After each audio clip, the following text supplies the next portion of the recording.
Olá, ciclo 4. Olha só a aula que a gente vai ter hoje. Nós vamos hoje falar sobre morte. Ó, que bacana! Bacana, Geisa. Você gosta de falar sobre esse assunto? Aham. E você também vai gostar. Você vai ver como é importante, é fundamental a gente falar sobre a morte. Mas é a morte do personagem. E a finitude desse personagem e a continuidade do espírito que você é. Para isso, você precisa ter definido muito bem onde está agindo o personagem, qual a importância dele para o espírito, beleza? Sugiro a leitura, tá? No Voo do Espírito, Adenauer fala isso detalhadamente. Bom, mas a gente vai aqui falar sobre a morte, a mortalidade do personagem e psicologia. Vou compartilhar aqui com vocês uma tela. Vocês me deem um minutinho, porque eu consigo, tá?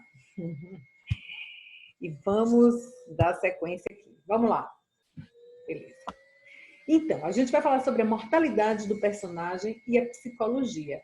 E vocês sabem que a ULI é toda organizada. A ULI tem os objetivos gerais, específicos, a gente vai ver tudo isso. Mas por que a gente vai falar sobre morte? Se morte tem todo esse tabu, se morte causa essa angústia, esse incômodo. Vou dizer uma coisa para vocês. Nem sempre foi assim, tá? Nem sempre a gente viveu esse tabu sobre morte. Porque houve um tempo na antiguidade em que a sociedade ela vivenciava os rituais de morte. As crianças participavam disso. A morte nada mais era do que uma passagem do mundo dos vivos para o mundo dos mortos, para o Hades. Simples assim. Ao longo do tempo, no processo de evolução da humanidade, o que aconteceu? A gente vivenciou uma época em que a gente, principalmente a nós ocidentais, a gente vivenciou uma época em que a gente tinha muito medo do julgamento.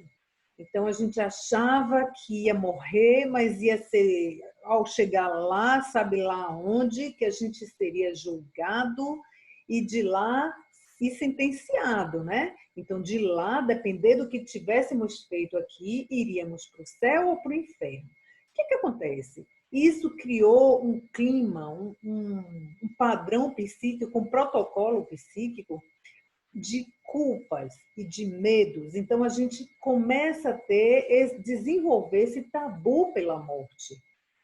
Bom, a humanidade continua evoluindo, a ciência evolui bastante, a expectativa de vida aumenta, então muitas doenças são curadas, muitas doenças deixam de existir.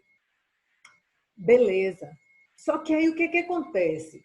Subliminarmente, inconscientemente, a gente fica com aquela sensação de que morrer é um fracasso. Poxa, como assim morreu? Não deu para salvar, não pôde fazer nada pela pessoa. Então, tudo isso ajuda a alimentar este tabu e esse receio de falar sobre uma coisa que é tão natural. Vamos falar sobre morte.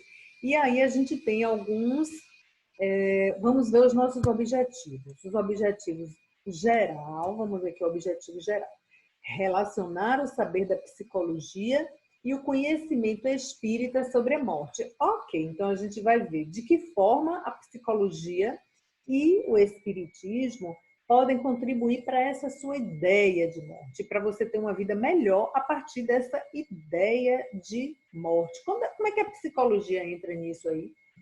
A psicologia entra nisso porque quando a gente começa a compreender o real significado de uma morte, de uma finitude do personagem, e aí entra o espiritismo, que você se vê espírito imortal, a sua vida ganha um novo significado.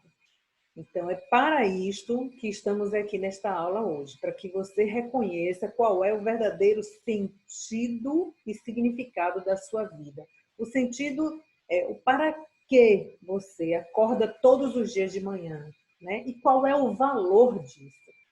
Gente, isso é fundamental para que a gente não perca a encarnação, né? Então, vamos em frente. Vamos ver os nossos objetivos específicos. Refletir acerca da própria morte, da sua morte, esse é um objetivo. Compreender a continuidade da consciência.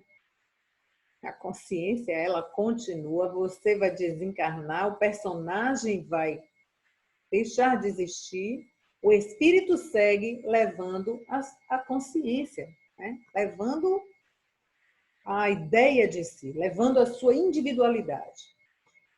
Depois a gente tem como terceiro objetivo analisar a mente como veículo de manifestação do espírito em seu perispírito. Assunto importante em turma. Quem ainda tem dúvidas sobre perispírito, é bom dar uma revisada, peça ajuda à equipe do seu ciclo, aos monitores, aos coordenadores. A equipe tem coração deste tamanho e cheio de boa vontade para auxiliar, indicar bibliografia, mas é fundamental que você tenha um domínio desse assunto. A mente está no perispírito e é importante que a gente compreenda sobre perispírito.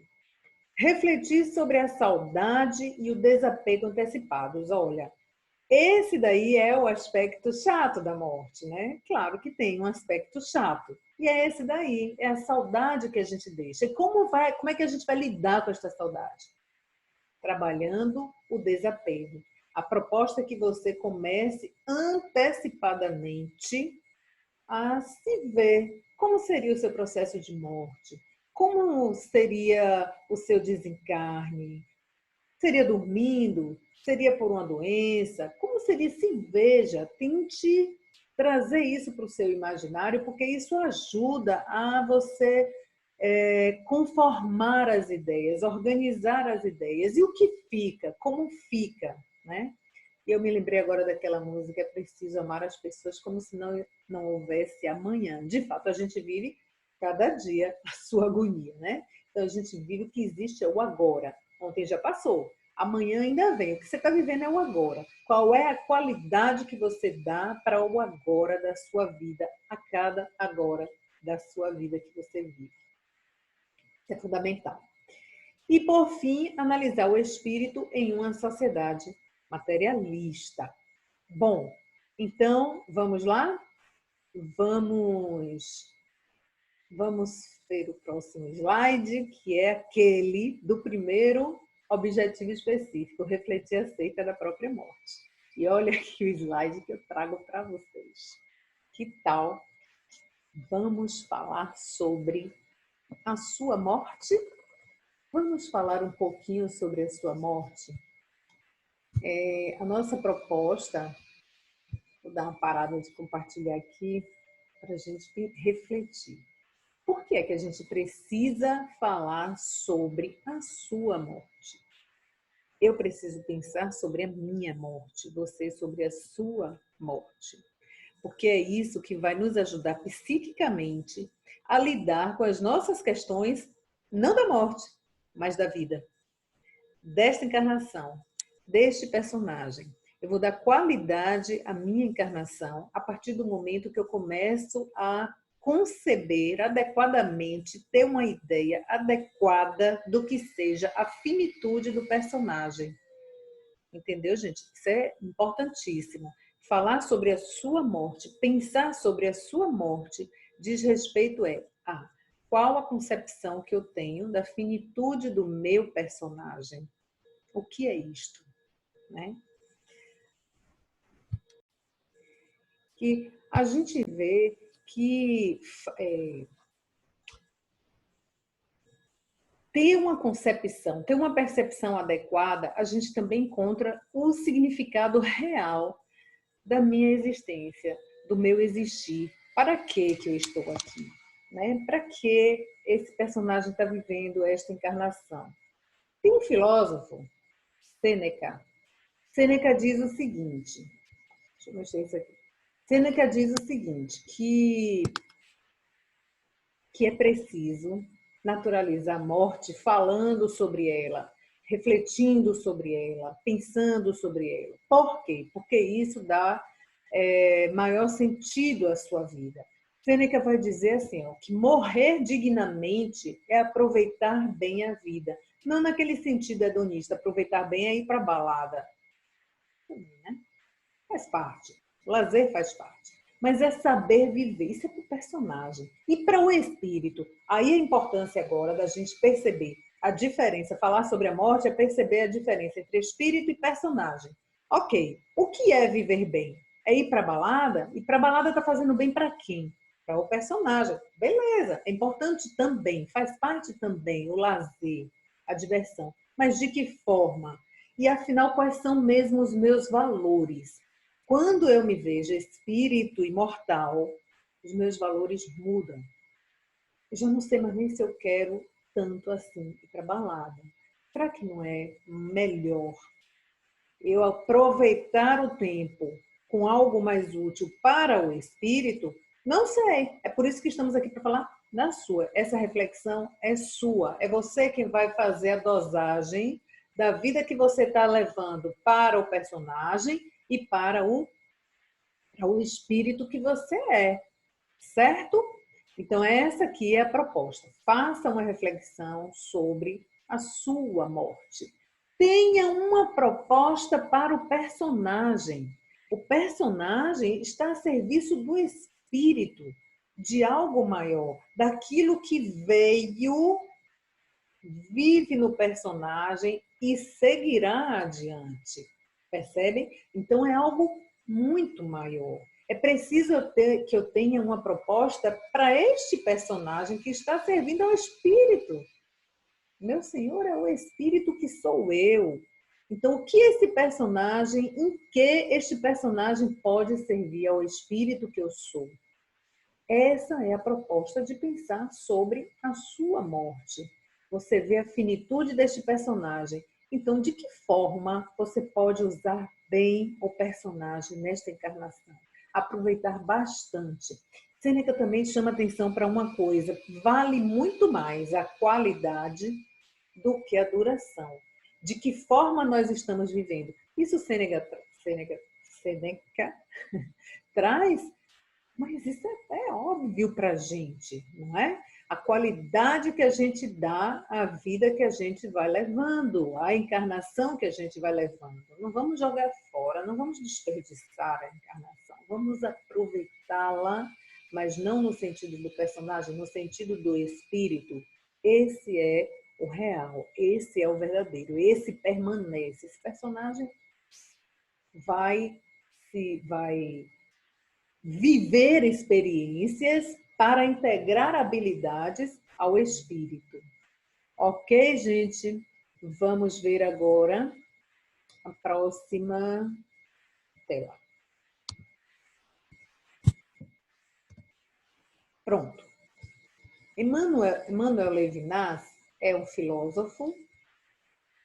Ele era judeu, foi expulso da Lituânia, emigrou para a Ucrânia, viveu na França na época do nazismo. Olha o que ele escreve para a gente.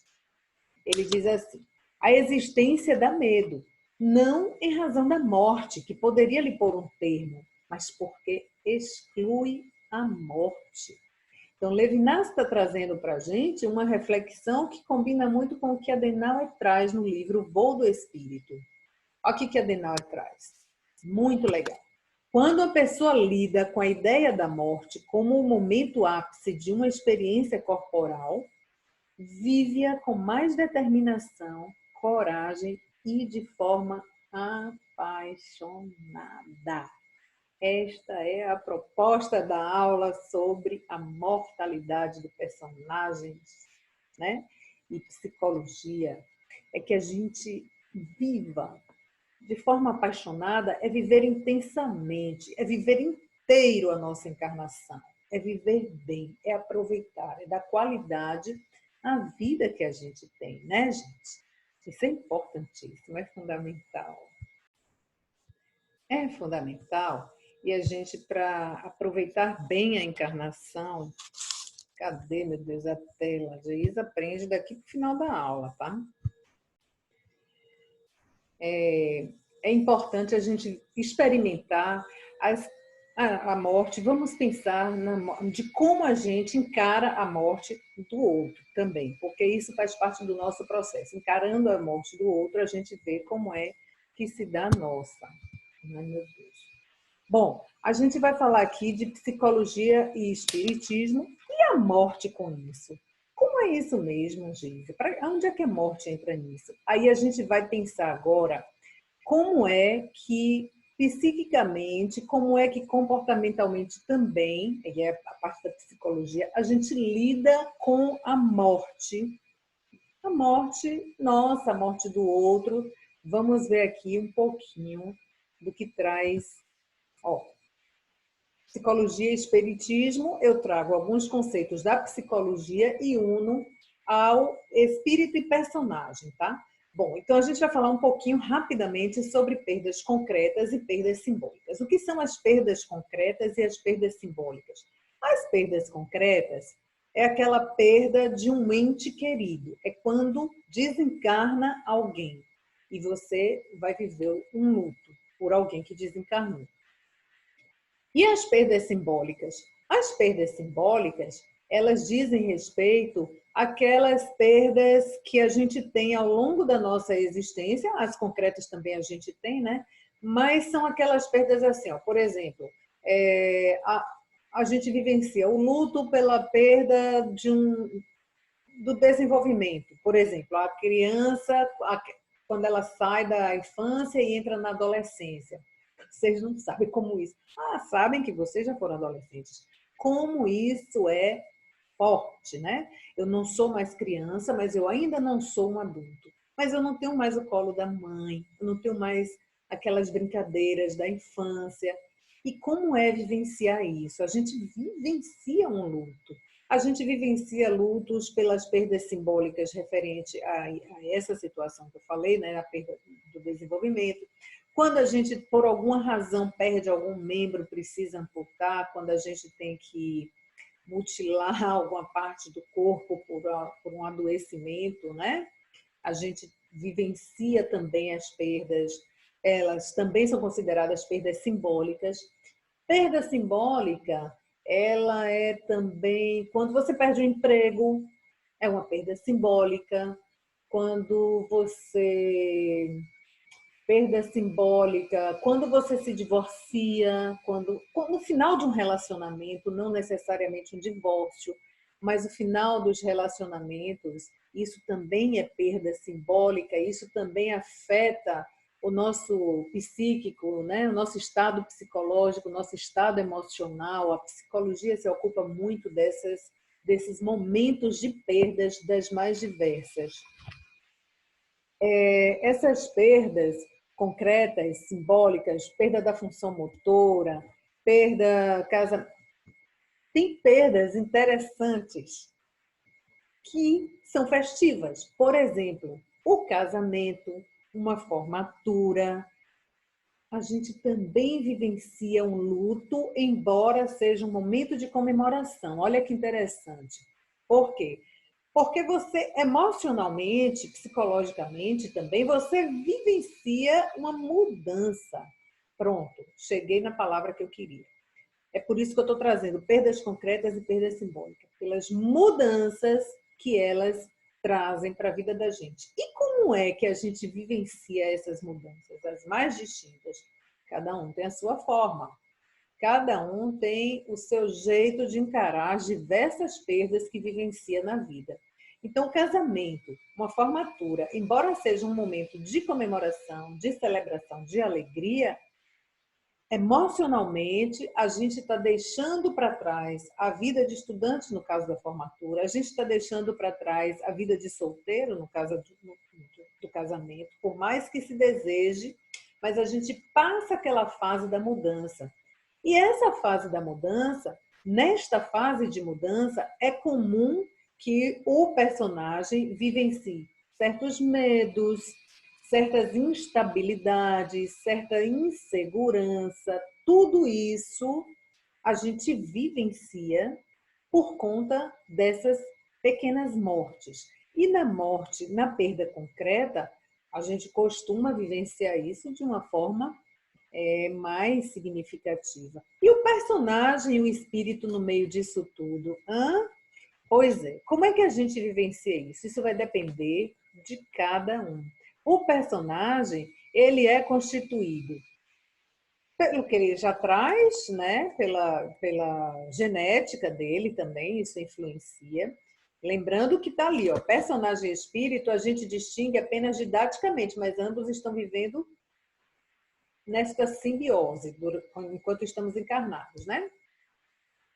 Bom, o personagem ele é formado pelo que traz a sua família, pela sua cultura. O que você é? Você é o resultado do que a sua família te contribuiu, é resultado do que você aprendeu na escola, é resultado da cultura em que você vive, do meio social que você vive, é resultado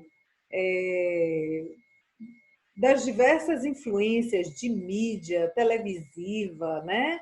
Então, como é que tudo isso, como é que você se apropria de tudo isso, como você elabora, aí entra agora também o espírito, porque o personagem ele é formado por todos esses fatores, esses elementos do meio que você vive, e o espírito está ali presente o tempo inteiro. O que é que o espírito traz? Tendências. Então, o personagem está ali vivendo, mas o espírito está empurrando, impulsionando com as suas tendências. Comportamento é do personagem, tendência é do espírito. Então, eu vou me comportar de uma forma diante de uma perda simbólica ou concreta, e eu vou ter uma tendência. Eu posso inibir um comportamento, porque o comportamento é do personagem. Então, eu vou inibir o comportamento ali diante daquela perda, eu vou inibir o comportamento diante das várias situações que se repetem em minha vida. Eu posso até inibir, mas em um momento, se eu tenho uma tendência, aquilo explode, aquilo vem à tona. Então, é preciso que a gente observe quais são as nossas tendências. Se positivas, beleza, coloca sempre em prática. Se são tendências que precisam ser revistas, reformuladas, mãos à obra, minha amiga. É para isso que a gente está aqui nessa encarnação. Usa o personagem para elaborar as suas tendências, aquelas que precisam ser elaboradas. Vamos ver o que mais que temos aqui. Bom, o que a gente tem em comum entre perdas concretas e perdas simbólicas? Por que eu estou trazendo isso aqui com esse personagem, esse espírito aqui no meio, né? Das perdas simbólicas? É que ambas, tanto as perdas concretas quanto as simbólicas, elas têm atributos semelhantes, que é o medo, que é a dor, que é a ruptura, que é a tristeza, né? Essa instabilidade decorrente da mudança, beleza? É por isso que a gente traz aqui. E todo mundo vivencia isso em algum momento. Cada um vai elaborar do seu jeito. E eu estou trazendo isso aqui para que a gente reflita. Como é que a gente lida com esses medos, com essa dor, com essa tristeza pela ruptura, com essa mudança decorrente das perdas? Reflitam, porque isso é falar sobre a sua morte. E veja como será você quando mudar para o outro plano. O que você vai deixar? Quais são os seus apegos? O que essa mudança vai lhe proporcionar? Né? Quantas vezes, e aí eu digo assim, faço uma analogia, quantas coisas a gente vivenciou, choramos o nosso luto, por exemplo, a perda de um relacionamento, a perda de um emprego. Vamos por emprego. Eu perco o emprego, eu choro, eu vivencio o meu luto, eu acho que foi um horror. E, de repente, eu me descubro realizando coisas, colocando minha criatividade em ação e realizando grandes coisas. E que, se eu tivesse presa lá, eu não realizaria. Então, a gente deve pensar sempre nessa perspectiva. O que mais eu posso fazer? Aproveitar a partir desta mudança. Então, se eu estou realizando a mudança, se o personagem está findando, o que é que eu posso realizar como espírito no plano espiritual? Vamos ver a próxima tela. Bom, as perdas pressupõem mudanças a vida seguirá com a ausência provocada pela perda. E aí é que está a sua habilidade para lidar com esta elaboração, né? De você ver a vida seguindo apesar da ausência. Este processo requer uma transformação psíquica no sentido de desconstrução da presença e reconstrução da ausência. Ou seja, é saber viver a partir daquela mudança que aconteceu na sua vida. Seja ela qual for a perda que aconteceu, concreta, simbólica ou a sua própria. Então, é um processo que requer transformação psíquica no sentido de desconstrução da presença, não estou mais ali, ou fulano não está mais aqui, né? E reconstruir agora a partir desta ausência. Beleza, gente? Vamos em frente. Adenauer diz assim, no Voo do Espírito: a morte é um portal semelhante ao da reencarnação, pois se tratam de experiências de mudança da dimensão de manifestação em que se situa o espírito. Bom, Adenauer está querendo dizer que a morte, assim como é um portal semelhante ao da reencarnação, nascimento e morte se assemelham, porque são experiências de mudança de dimensão. Eu saio da dimensão espiritual, entro na dimensão material. Saio da material, entro na dimensão espiritual. Tranquilo isso, né? Vamos em frente. Continuidade da consciência. Vamos falar um pouco sobre a consciência. Como é que continua? E eu lembro daquela música, ainda somos os mesmos e vivemos. Nós levamos a nossa individualidade ao desencarnar. O que é que acontece normalmente no momento do desencarne? Esse livro aqui, ó, Elizabeth Kübler-Ross, deixa eu ver se dá para ver, A Morte e um Amanhecer. Tá? A Morte e um Amanhecer, de Elizabeth Kübler-Ross. Está aqui na referência de vocês, tá? Doutora Elizabeth, ela equipara, já que a gente estava falando disso aqui, um portal semelhante ao da reencarnação, doutora Elizabeth fala uma coisa também semelhante. Ela diz que o desencarne é como uma borboleta quando ela sai do casulo. Há um rompimento. O casulo, ela faz analogia considerando com o nosso corpo físico. E ela diz assim, quando há este rompimento, quando rompe-se o casulo, que o corpo sai, o que tinha antes era energia física, quando a gente está no casulo, quando a gente está no corpo físico. E quando, no momento da morte, o que ela vê, que se sustenta e que ainda existe, é a energia psíquica. Vou falar um pouco dela, porque é fundamental para que você entenda a importância disso que ela diz. Parece uma bolagem, né? Energia física, porque é do corpo físico, e na hora do desencarne, ela vê a energia psíquica. A doutora Elizabeth, ela fez vários estudos, ela estudou mais de 20 mil casos. Ela acompanhava as pessoas quando elas estavam em estado terminal. Ela é uma pesquisadora, ela é uma médica suíça, não me lembro se ela é psiquiatra, não lembro. Bom, mas a pesquisa dela se fundamentava nisso, né? Ela levou 18 anos, se não me engano, pesquisando em vários lugares do mundo, em vários países diferentes, ela via a morte, vários aspectos da morte. Tem alguma dúvida disso que ela fala, depois de tanto estudo? Mais de 20 mil casos ela estudou. Ela estudava casos de experiência de quase morte e ela também acompanhava as pessoas que estavam prestes a desencarnar. Então, ela estudava aquele momento mágico do nascimento, só que no plano espiritual. E ela diz isso, que era visível. Ficava ali a energia física e mantinha-se a energia psíquica. E a doutora Elizabeth não está falando de psicologia do espírito e nem de espiritismo kardecista, mas olha, é ciência, né? A doutora estudava isso, tá? Então, é relatado, às vezes, em determinadas circunstâncias, que o espírito, nesse momento do desencarne, nesse momento que perde a energia física, a energia vital, fica ali no corpo físico, né? E segue a energia psíquica da doutora Elizabeth, mas, na verdade, segue o perispírito. Às vezes, o espírito passa por alguma perturbação, ele não entende o que é que está acontecendo, né? É como se fosse, sabe quando você tem uma queda de pressão?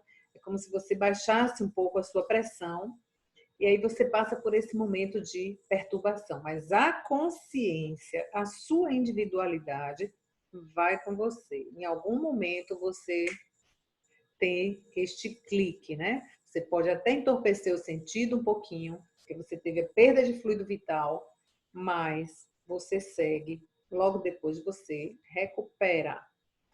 Eu estou querendo passar o slide como se eu não compartilhei com vocês, né? Geisa, é impossível. Vamos lá.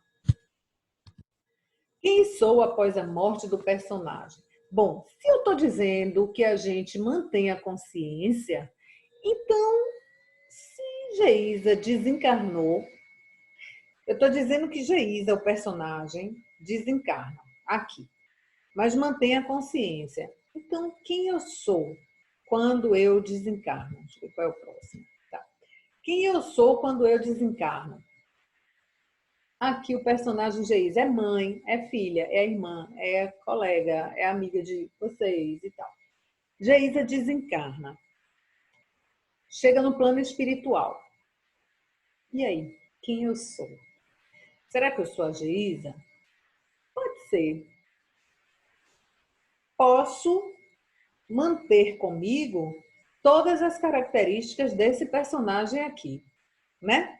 É o que normalmente a gente pensa. E é que normalmente também acontece. A gente vê isso nas mediúnicas. Espíritos que chegam e vivendo ainda as dores, os dissabores, as saudades, os desejos de se vingar, ou de os apegos, isso tudo o espírito, a gente vivencia isso nas mediúnicas.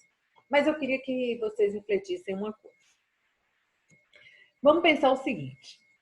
Em uma encarnação, eu vou falar aqui de 3 encarnações e depois eu chego num desencarne, tá? Para poder a gente pensar sobre personagem. Quem eu sou após a morte do personagem. Em uma encarnação, suponhamos que eu tenha sido uma mãezona. Sabe aquela puramente materna, aquela coisa, aquela mãe de meia dúzia de filhos que cuidava, que amamentava, que vivia para estes filhos, não fazia outra coisa que não fosse ser materna, ser a mãe. Muito bem, esta mãe desencarna, reencarna agora com outro personagem. Agora eu não sou mais a mãezona, eu sou um lutador, um boxer. Eu só quero saber de competir. Eu só quero saber de, sabe, de competição, de ação. Não quero vida parada. Eu quero treinar, eu quero competir, eu quero ganhar e eu fico nessa de ganhos e perdas e vou vivendo assim, desencarno. Pronto. Agora eu reencarno novamente. E eu sou uma religiosa. Eu sou uma freira. Ora, eu fui uma mãezona, eu fui um homem competidor, cuja competição envolvia uma agressividade, e agora eu sou uma religiosa. Beleza? 3 encarnações. A mãezona, o competidor, o boxer, e a religiosa. E agora eu desencarno de novo.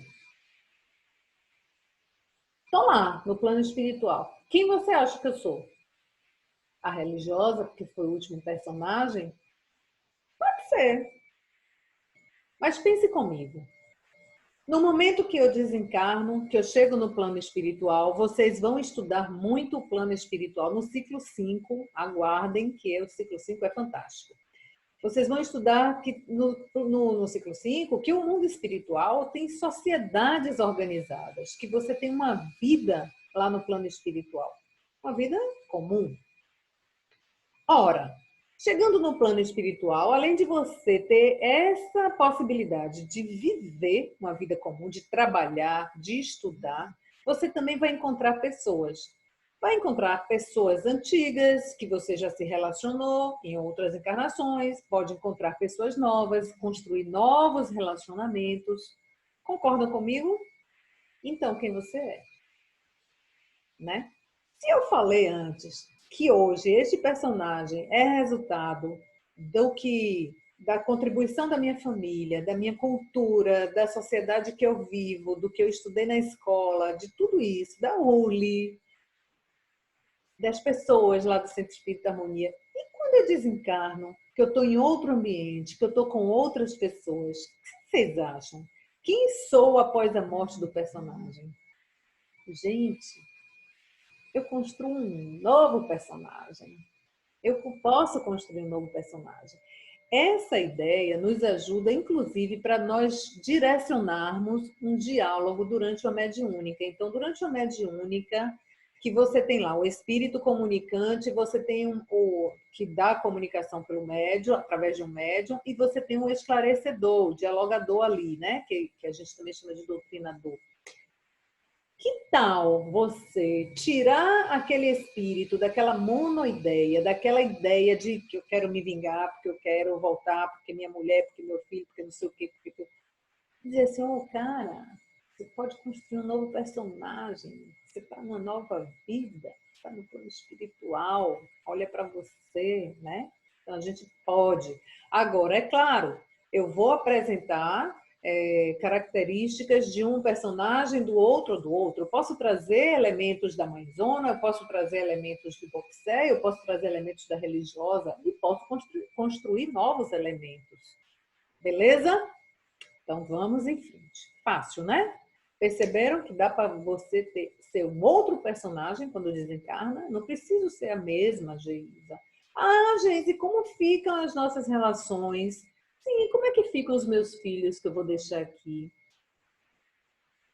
Os vínculos, eles se dão pelos afetos.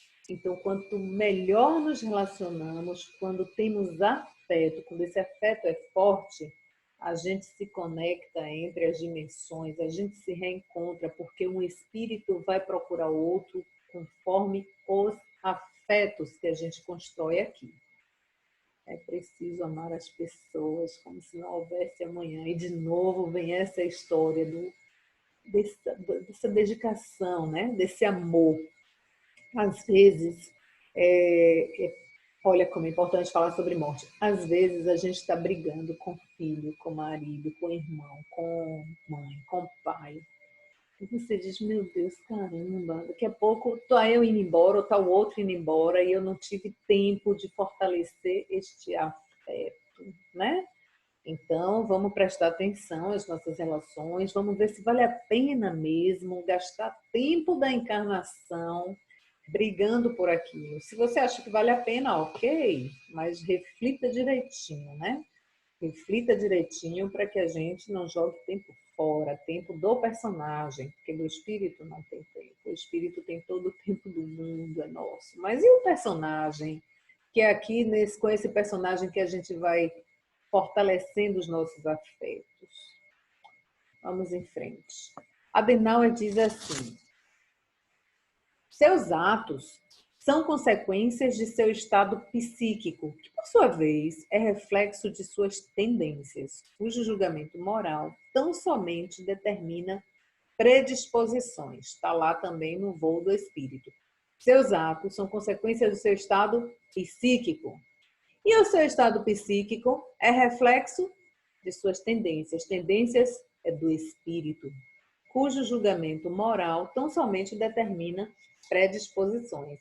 Então, isso serve para essa reflexão última que eu trouxe, né, dos afetos que a gente mantém, mas também do que mais a gente constrói para nós espíritos, das habilidades que a gente deseja integrar ao espírito que a gente é. Observe seus atos, que eles são resultados do seu estado psíquico. E você mantém isso.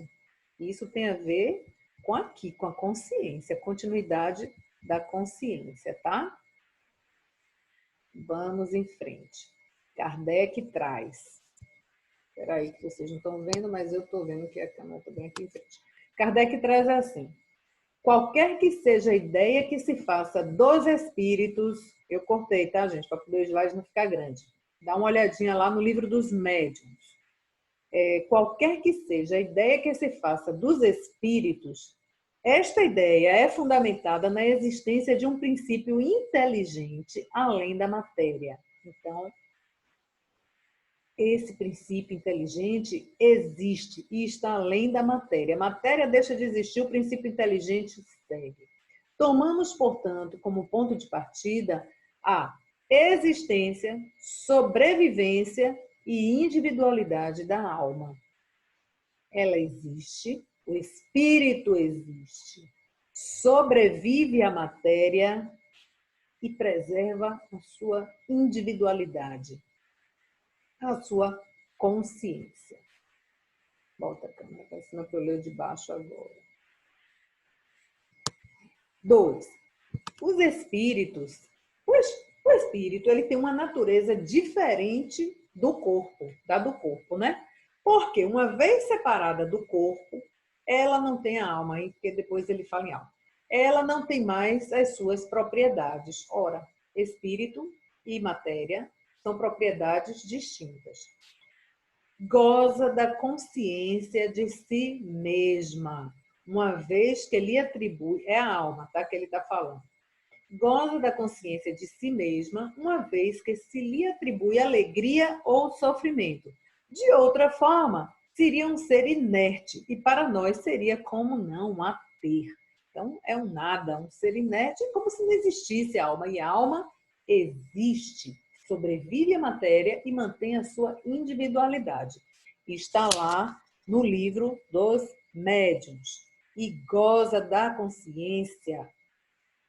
E a gente vê, o espírito quando ele chega trazendo a alegria que ele sabe ter, a tristeza que ele sabe ter, o sofrimento que ele tiver, a alegria que ele tiver, a sabedoria que ele tiver, que chega às vezes para nos orientar, para conversar conosco. Beleza, gente? Vamos em frente. E a Adenauer completa dizendo assim, eu adoro essa imagem, né? A gente reencarna trazendo conosco tudo que a gente já viveu e que ficou registrado no perispírito. E perispírito é mente. Então, por isso que eu gosto bem dessa imagem. Mente não é o cérebro, tá? É porque a gente associa e está ali na imagem como se fosse a cabeça. Mas a mente, o perispírito recobre todo o corpo. Trata-se tão somente da continuidade de uma vida na outra, sem serem opostas, nem tampouco uma será a sombra da outra. Ora, é uma vida só. A vida do espírito, ela é uma vida só. Eu não tenho uma vida aqui, outra vida lá. É a mesma vida vivida de forma diferente, em dimensões diferentes, por personagens diferentes. Eu construo, eu forjo um personagem para uma encarnação, eu desencarno, mas é a mesma vida. Por que essa ideia é importante? O que a Adenauer traz com isso? Para que a gente precisa falar disso? Para dizer o seguinte, é possível você planejar a sua reencarnação a longo prazo. O que eu estou vivendo aqui, o que eu desejo fazer quando desencarnar e o que eu desejo fazer na próxima encarnação e fazer um encadeamento desse planejamento. O que eu quero aprender no plano espiritual e o que eu quero pôr em prática, forjando um novo personagem na minha próxima encarnação. Vamos em frente. Espírito, mente e personagem. E chegamos aqui. Essa aqui é fantástico, importante para a gente entender. Ora, nós estamos vivendo uma época, olha, espírito, mente e personagem. Então, antes de eu falar que época a gente está vivendo, deixa eu falar direitinho. Espírito é uma coisa, É a sua essência, é o que permanece. Mente está associada ao seu perispírito, permanece depois que o personagem desencarna, né? Isso, gente, ciclo 4 já sabe disso. E o personagem é essa Geisa que vive aqui, que se relaciona, que está usando este corpo físico, mas o personagem fica aqui, né? Eu vou levar aspectos desse personagem comigo, com a mente e o espírito vão comigo aspectos do personagem. São 3 coisas distintas: espírito, mente e personagem. Eu vou dar uma paradinha no compartilhamento da tela para a gente conversar um pouquinho, porque isso aqui é fundamental. O que é que eu quero dizer para vocês? A gente está vivendo uma época de uma pandemia. Observem o que é mente, porque a gente agora vai falar sobre protocolos mentais. Protocolos. A gente vai falar sobre protocolos. Bom, a mente, ela tem esses protocolos. O espírito, ele tem as ideias, ele cria as ideias, envia para a mente processa e transmite para o personagem por palavras. E o personagem se expressa através de palavras. Vou repetir. O espírito, ele cria, ele tem as ideias e transmite isso para a mente. A mente elabora, traduz isso em palavras e a gente expressa isso em palavras, em ações, em gestos. O que são protocolos? Protocolos, para a mente, protocolos são aquelas experiências que você já viveu e que estão ali registrados.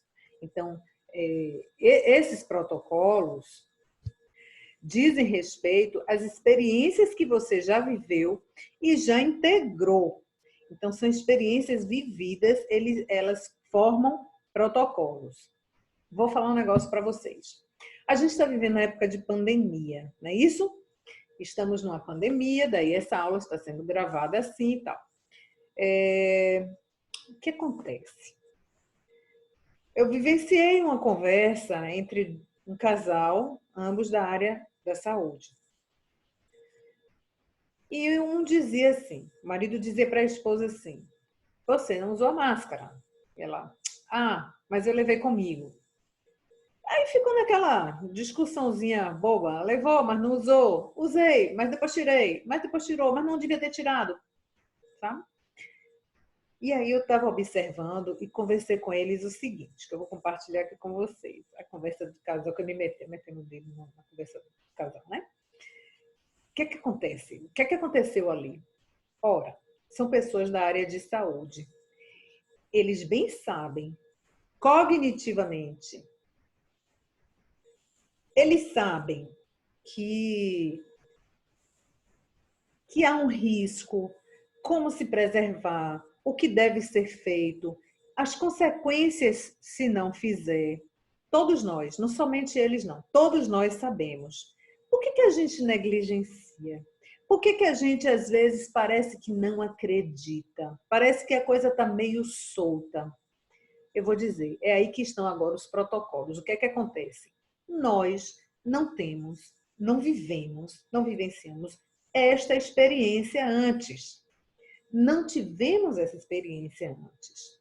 Então, mesmo que a gente saiba, a gente ainda não integrou. Tem um filme que eu recomendo para vocês, que vale para o ciclo 5 também, já podem assistir desde agora. Quando chegarem no ciclo 5 que mandarem, vocês já assistiram. O nome do filme é Quem Somos Nós? É um filme que já tem um tempinho, que fala sobre física quântica. Tem uma cena nesse filme, não estou dando spoiler, vocês vão assistir o filme que é show de bola, viu? Sobre física quântica. Tem uma cena que a personagem, Amanda, ela está falando sobre isso, sobre o que a gente não conhece, que a gente não vivenciou, que a gente não tem esse registro, é como se a gente não visse. E isso é ilustrado no filme com a cena assim, ela está numa ilha com um nativo, um índio, e eles estão vendo um navio no mar. somente ela consegue perceber o navio, porque ela já viveu aquela experiência, ela sabe o que é o navio. O índio olha, mas é como se ele não visse nada. Ele não consegue conceber aquilo. Então, protocolos mentais quer dizer exatamente essas vivências, essas experiências vividas e internalizadas e integradas. Elas formam protocolos. E isso é importante que você saiba, porque esses protocolos também estão diretamente ligados às nossas ações, tanto aquelas que a gente quer preservar, como aquelas que a gente não gostaria. Por exemplo, as culpas.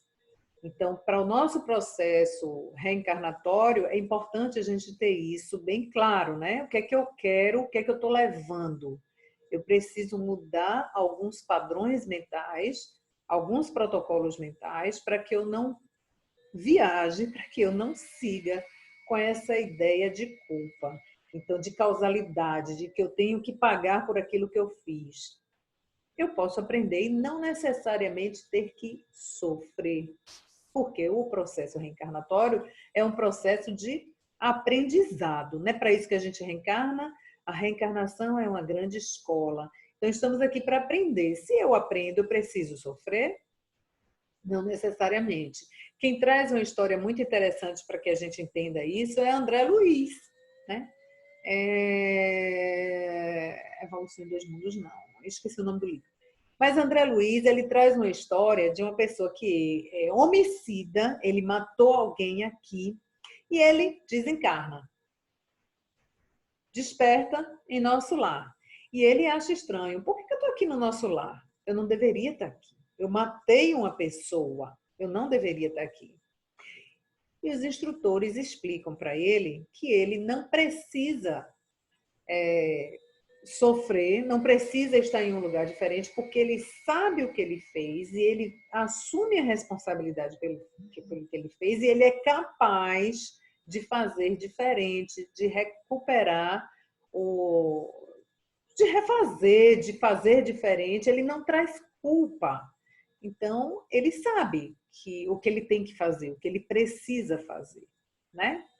Bom, vamos compartilhar aqui nossa tela novamente. Essa. Sim. Espírito, mente e personagem. O que mais que essa tela tem para nos dizer? Uma coisa interessante, eu botei essa imagem para a gente observar, fazer uma analogia sobre a mente. Mente não está ali com o perispírito? Ok. E eu sugiro para vocês exercitarem, usar mais a sua propriedade do perispírito emanando fluidos. Pense, emane, deseja. Quando você estiver numa circunstância, numa situação onde tiver briga, você chegar num ambiente onde as pessoas estão nervosas, estressadas, esse momento é um momento interessante para a gente exercitar isso, né? Então, onde houver ódio, que eu leve a paz, onde houver ofensa, que eu leve o perdão. Emane de verdade esse sentimento, porque a gente tem. Exercite isso, exercite você liberar fluidos, fluidos curativos para alguém enfermo. Você trabalha as suas propriedades do perispírito. Pensamento e vontade estão na base das nossas ações, já dizia Emmanuel, o Espírito. Pensamento e vontade estão na base das nossas ações. E com o pensamento e a vontade, você libera fluidos através das propriedades do perispírito. E você exercita o espírito que você exercita esta ação perispiritual importante para que você perceba o espírito que você é e a capacidade, o poder que a gente tem. Às vezes, a gente não reconhece o poder de espírito que a gente tem, o espírito que a gente é e o poder que a gente tem pelo espírito que nós somos. Às vezes, a gente se subestima, fica buscando ajuda divina, quando você próprio é a sua ajuda. E Jesus disse isso em inúmeras passagens. Uma delas, a que eu mais gosto, tem aquela da mulher hemorrágica, tua fé te curou. Tem aquela passagem que ele desce do Monte Tabor, ele cura o menino e os discípulos perguntam, mestre, por que que tu curaste? Por que que a gente não conseguiu curar? E aí Jesus diz assim, homens de pouca fé, raça de incrédulos, até quando eu estarei dentre vós? Ele nos chama de homem de pouca fé porque não acreditamos em nós mesmos, em nosso potencial. Então, essa também é uma proposta. Exercite o potencial de espírito que você é através do seu perispírito. Emane fluidos, emane, irradie coisas boas, bons pensamentos, amenize um clima no seu ambiente, no seu entorno, emane fluidos curativos para alguém, né? Vamos em frente. Cérebro. E o cérebro com isso? Cérebro, gente, é orgânico. Cérebro não é mente. Cérebro é meramente orgânico. Espírito é uma coisa, mente é outra e cérebro é outra. O cérebro é apenas o organismo físico que recebe a energia, a emanação do que manda a tua mente, o perispírito, tá? Então, aquilo que os aparelhos, a tecnologia mostra do funcionamento do cérebro, nada mais é do que o cérebro reagindo a emanações da sua mente, né? O cérebro ele tem protocolos ligados a impulsos nervosos, elétricos e químicos, é biológico, é orgânico, ok? Vamos em frente. Desapego, saudade antecipada. Agora a gente vai falar um pouquinho sobre a saudade. É a parte que a gente sofre, traz um pouquinho de sofrimento. Sim, a gente gosta, a gente quer ficar junto de quem a gente gosta e vai ter que separar. E como é isso? Bom, a saudade do personagem será aliviada pela capacidade do espírito se reencontrar. Tenho a impressão que isso também está no livro Voo do Espírito. A Tenóia chama a atenção da gente para a gente lembrar, se a gente sabe se ver como espírito, isso é um grande conforto. A gente sabe que a gente pode visitar quem a gente deixou aqui. Então, a gente pode fazer visitas ao nosso ambiente, a gente pode aparecer de vez em quando, não muito, para que não vire um processo obsessivo, né? Então, às vezes, não é raro a gente encontrar alguém que vem se queixar porque está sentindo influência espiritual em casa o tempo inteiro, aquilo está prejudicando de certa forma, quando a gente observa, é uma mãe, é alguém que deixou e que está ali o tempo inteiro querendo ajudar. Sabe quando, mesmo encarnado, a pessoa está ali o tempo inteiro, mas eu quero ajudar, a intenção é ótima, mas o tempo inteiro ali não era aquilo. O processo é do outro espírito. A gente precisa ver o outro como espírito também e deixar que o outro realize as suas escolhas. Você está vendo que vai quebrar a cara, mas às vezes o outro precisa passar por aquilo para o aprendizado dele, porque é assim que vai aprender. A gente precisa respeitar o outro pela visão do espírito que nós somos e que o outro também é. E que se a gente traz conosco as nossas questões, as nossas querelas, o outro também traz, né? O outro também precisa passar por determinados processos, por mais que não queiramos presenciar aquilo. A gente orienta e a gente espera que a pessoa reflita conosco, mas a gente não pode viver pelo outro, né? Às vezes tem disso. Bom, a saudade do personagem será aliviada pela capacidade do espírito se reencontrar. Então, tanto quando eu desencarnar, eu posso vir aqui visitar vocês, como também pelos sonhos de quem fica. A pessoa, quando dorme, há uma liberação parcial do corpo físico, o espírito se liberta parcialmente do corpo físico, e nisso, nesse desdobramento, pode haver este encontro, o encontro espiritual, né? E a pessoa trazer isso na sua memória como um sonho. São sonhos com desencarnados. Então, esse é um alívio. E O outro aspecto dessa coisa assim da saudade, antecipar a saudade, quando a Denor fala em antecipar a saudade, é você fazer esse exercício. Se eu morrer, como é que ficam essas pessoas? Como é que eu vou me sentir em relação a com quem eu estou deixando? E começar a fazer esse exercício. Bom, já que a gente está falando agora no desapego, a gente vai falar um pouquinho sobre cuidados paliativos. O que são cuidados paliativos? Diferente do que algumas pessoas ainda pensam, cuidados paliativos não significa antecipar a morte, muito menos prolongar a morte. Cuidados paliativos, quem está trabalhando com cuidados paliativos não está ali desligando o aparelho e não está ali dando medicamento ou mantendo o aparelho ligado para a pessoa, não. Cuidados paliativos é dar qualidade de vida à pessoa que está em fim de vida. É dar qualidade àquele momento delicado da pessoa, está se despedindo, né? E a gente viu lá no slide lá na frente que todo processo de mudança cria certa instabilidade emocional na gente. O cuidado paliativo ele vai agir neste momento, dando qualidade de vida à pessoa, tanto a pessoa que está partindo, quanto aos familiares, aos amigos que acompanham. Esse é o papel do cuidado paliativo.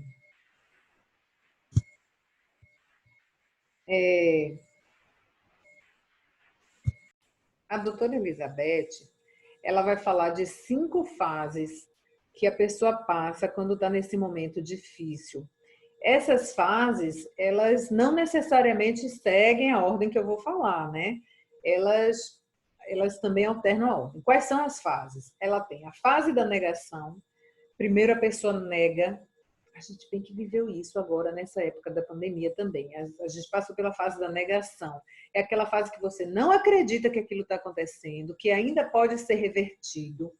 Então, esta é a fase da negação. São 5 fases.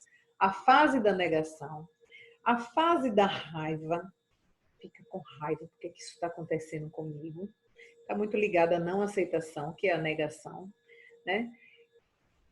A fase da negociação ou da barganha, então eu quero barganhar, eu quero ver se eu faço uma promessa, eu quero que alguém faça uma oração, chama centro espírita, evangélico, o padre, o pastor, a umbanda, chama todo mundo, eu quero, é a fase da negociação, da barganha. Falei quantas? Falei 3? Negação, a raiva, a barganha, a depressão. Você entra numa tristeza, desce. E, por fim, a aceitação. Então, a pessoa vivencia essas fases. Detalhe, nem todo mundo vivencia todas as 5 fases. E essas fases não seguem essa ordem, tá? Eu posso ter raiva primeiro e a negação vir depois. Bom, o interessante é que, para quem se vê espírito de verdade, a única fase que vai passar é a da aceitação. Pode até passar pela da negação. Isso vai depender de pessoa a pessoa, tá? Mas quando a gente trabalha, é por isso a importância dessa aula, quando a gente trabalha a visão de morte, da mortalidade do personagem, mas a continuidade do espírito, a tendência, o que acontece normalmente, é que a gente não passa por todas essas fases, não vai passar pela fase da raiva, não vai passar pela fase da negociação e da barganha, não vai passar. A gente tem essa facilidade de chegar na fase da aceitação, porque a gente sabe que o espírito continua. E a gente trabalha para um fim de vida do personagem tranquilo, põe as coisas em ordem, elabora, resolve questões de relacionamento, né? Então, essa é a proposta desta aula, de que a gente vivencie esse momento de uma forma tranquila, suave, bem resolvida, né?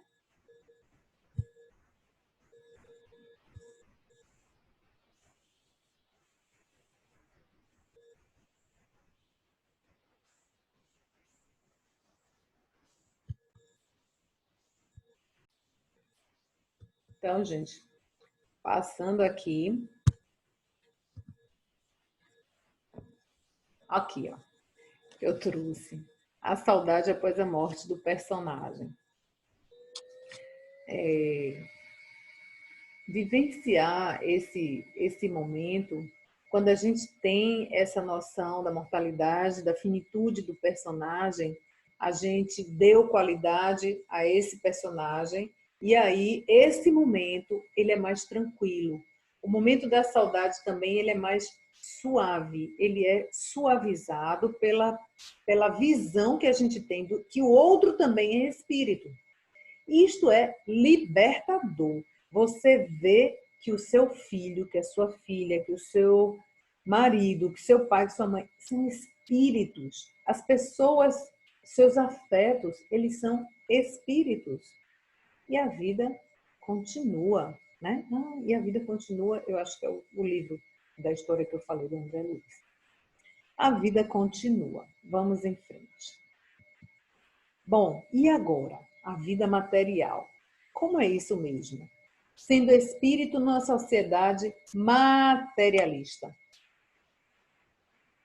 Até a concepção de que somos espíritos já facilita todos os nossos processos na vida material. Ora, eu trouxe aqui uma imagem que representa o tempo, a gente anda correndo contra o tempo. Dinheiro, que a gente precisa, né? Também a gente está vivendo, a gente vive uma vida material, ou a gente vive uma vida espiritual na matéria. Trouxe a casa, a imagem de uma casa, para a gente pensar. Isso tudo é importante para o personagem. Mas para o espírito precisa aprender a ter e aprender a não ter. É assim que vivemos uma vida espiritual na matéria. A gente aprende a ter e a gente também aprende a não ter. O espírito, o personagem quer conforto pensando na segurança. Então, o personagem quer o dinheiro pensando em sua segurança, quer uma casa pensando em sua segurança. O espírito pode até querer conforto, mas para ele também, se não tiver, sabe que está ali para aprender, sabe que está ali para integrar habilidades, saber viver com a falta, com a escassez e com o ter, né? Educação para a Morte. Educação para a Morte é um livro de José Herculano Pires. Ó, é esse livrinho aqui. Herculano Pires, ele diz assim: a educação para a morte, estamos falando de vida material, né? É a preparação do homem durante a sua existência para a libertação do seu condicionamento. Porque o personagem ele vive condicionado à matéria, a esta vida material. A gente vive condicionado. Quer ver uma coisa? Quando a gente levanta todo dia, levanta para quê? Levanta para trabalhar. Você se dá conta, levanta para trabalhar, levanta para cuidar das crianças, sei lá para quê. Cada um levanta e sabe o que é que vai fazer. Mas eu queria saber se algum de vocês reflete o que é que o espírito desejaria hoje? O que eu, espírito, desejaria hoje? A gente vive condicionado muito na vida do personagem, na vida material. Então, Herculano Pires, ele traz isso, essa ideia, essa proposta de uma educação para a morte, como preparação durante a nossa existência como personagem, para que a gente se liberte dos condicionamentos da vida material. E Adenauer diz assim: você poderá, desde já, idealizar ações para quando estiver desencarnado, tanto quanto para quando estiver na próxima reencarnação. Não há descontinuidade para o espírito. Então, casando essas duas questões, a gente se preparar para a morte, uma educação para a morte, significa, eu sei que eu sou espírito, eu vou me libertando dos condicionamentos deste casulozinho, não preciso desencarnar para me perceber espírito, isso é que é legal na educação para a morte, eu posso me ver espírito desde já, e com isso me preparar para a próxima para quando, o que eu quero fazer quando eu estiver desencarnado e o que eu quero fazer na minha próxima encarnação. Então é um contínuo, a vida é uma só. Eu estou vivendo a vida espiritual na matéria, essa não é uma vida material, é uma vida espiritual, porque é do espírito, o que é que eu, espírito, desejo aqui nesta matéria, o que é que eu desejo quando eu desencarnar e o que eu desejo na minha próxima encarnação. Eu posso fazer um encadeamento deste planejamento. Então, sendo espírito na sociedade materialista, você se diferenciar, a gente evolui assim, no coletivo, mas com a visão também do indivíduo, do espírito que você é, na sua individualidade, mas a gente precisa do coletivo, tá? E Adenauer diz assim: as tribulações da vida material o ocupam tanto em face de sua crença na causalidade geradora de culpa e de sua dificuldade em resolver de forma satisfatória seus conflitos relacionais, que lhe sobra pouco tempo mental para ampliar sua consciência na direção da transcendência.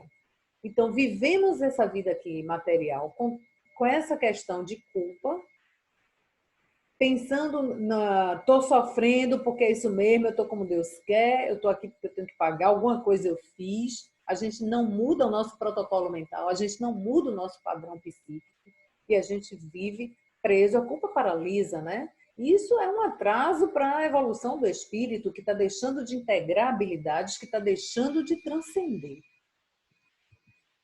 Bom, gente, chegamos ao final e eu tenho umas mensagenzinhas só para que a gente reflita de uma forma mais leve e suave. E essas foram as nossas referências, o Livro dos Espíritos, faltou aí o Livro dos Médiuns, A Morte e um Amanhecer, que foi esse aqui que eu já mostrei para vocês, o Voo do Espírito, que vocês bem que conhecem, Reencarnação, Processo Educativo, de Adenauer, e Educação para a Morte, que eu já mostrei aqui, sobre a morte ou morrer, de doutora Elizabeth também, aqui. E aí eu queria deixar com vocês, de presente, para a reflexão de vocês aqui, ó. Sou um espírito vivendo uma vida espiritual na matéria.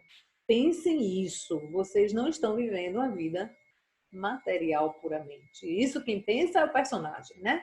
Mas você é um espírito, portanto, tudo que você vive aqui é importante para o espírito. Deve ser importante. Tenha qualidade na sua vida. Sabe por quê? Porque Chico diz isso, ó. A questão mais aflitiva para o espírito no além é a consciência do tempo perdido.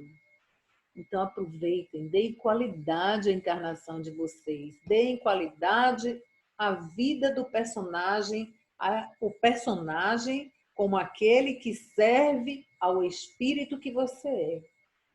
Que utilidade esse personagem está tendo para o espírito que você é? O tempo vai passando. E para encerrar, com muito carinho, eu deixo com vocês essa frase da doutora Elizabeth. Esse é o nosso último slide. Se você viver bem, jamais terá de se preocupar com a morte, mesmo que lhe reste um único dia de vida. E viver bem significa, basicamente, aprender a amar. Gente, muita paz. Vivam muito bem. Até mais.